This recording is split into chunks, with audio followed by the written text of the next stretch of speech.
Good day, everyone. I'm your teacher for today. How to calculate the arithmetic sequence and arithmetic series. I'll give you for example of arithmetic sequence and arithmetic series. Let's go to calculate this. So, gamitin itong example natin. So, formula is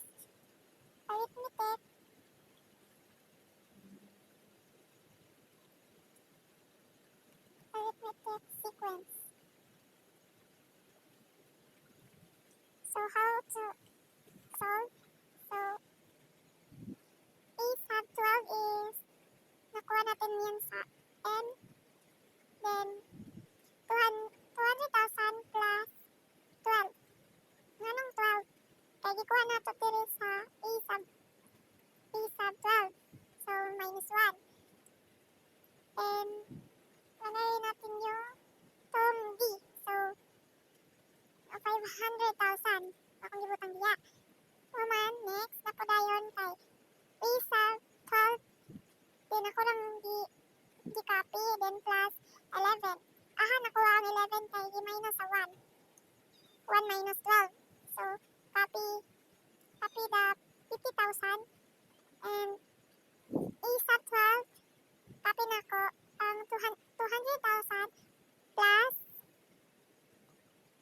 550,000. Nganong na 550,000 kay akong di-times ang 11 times 500,000 ay 50,000.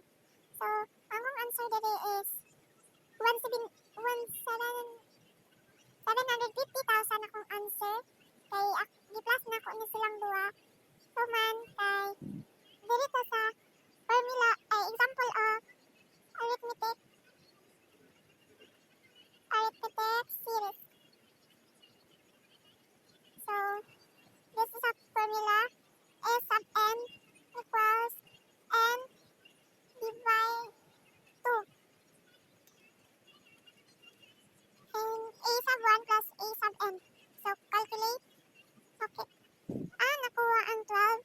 Kay, the same na gyapon sa problem sa problem 1 nga sa arithmetic. So, ito lang i-copy. Apply, then, ato na po din siyang isulat dire. Kay n man daw, so kani, ito isulat. Then,